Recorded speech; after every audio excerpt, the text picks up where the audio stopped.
ang sumalubong sa mga bagong tanggap at bagong promote na empleyado ng Bureau of Customs. Direktang hiningi sa kanila ni Commissioner Ariel Nepomuceno ang katapatan, paninindigan at pagsusulong ng mga makabuluhang reforma.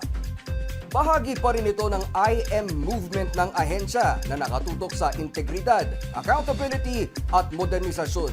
Narito ang report.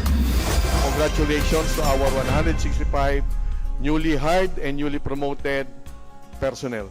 Mismong si Commissioner Ariel Nepomuceno ang nanguna sa panunumpa ng 165 na bagong hire at na-promote na kawani ng Bureau of Customs nitong May 26. Binubuo ito ng 120 na bagong empleyado at 45 kawaning nabigyan ng promotion sa ahensya.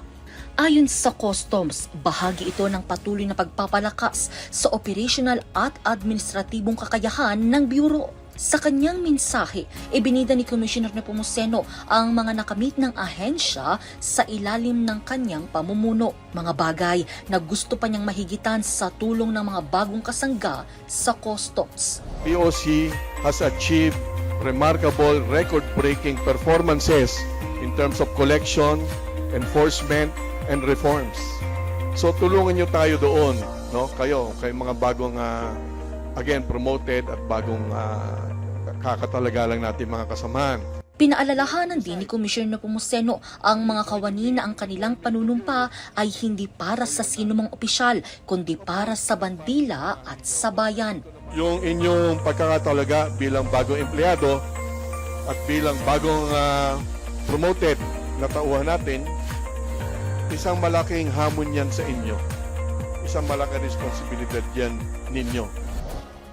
Kabilang sa mga bagong promote na empleyado ng Customs ay si Dexter Vincent Laurito. Isa siya sa daang-daang empleyadong nakatalaga sa Port of Mactan sa Cebu.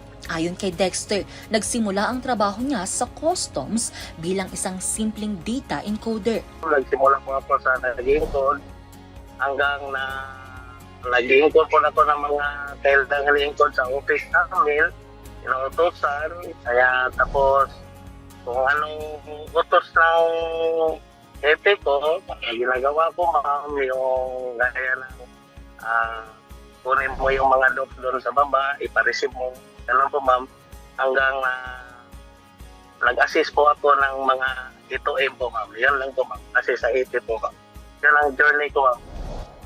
Matapos ang 6 na buwan, graduate na ngayon si Dexter mula sa data encoding. Isa na kasi siya sa mga nangangasiwa ngayon sa seguridad ng pantalan. Laking pasasalamat ni Dexter, lalo pat sa ilalim ng Customs ay nagkaroon siya ng peace of mind at seguridad sa trabaho. It means a lot ma'am, good ma'am. Unang-una po ma'am, yung pagiging permanent na hindi na tayo katrabahan ng pagre-renew. Pagkatapos at least may benefits na din ako ma'am. Yun po ang pinaka-highlights and dream of ko sa akin. Magiging permanent ma'am. Bilang isang public servant, pangako ngayon ni Dexter na maglilingkod siya ng tapat.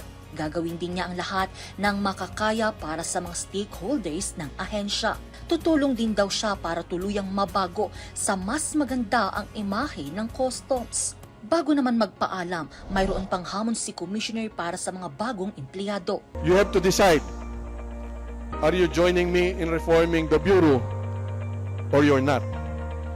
Of course, dapat samahan ninyo ako dahil ito naman ay hindi BOC ko. Ito ay BOC nating lahat.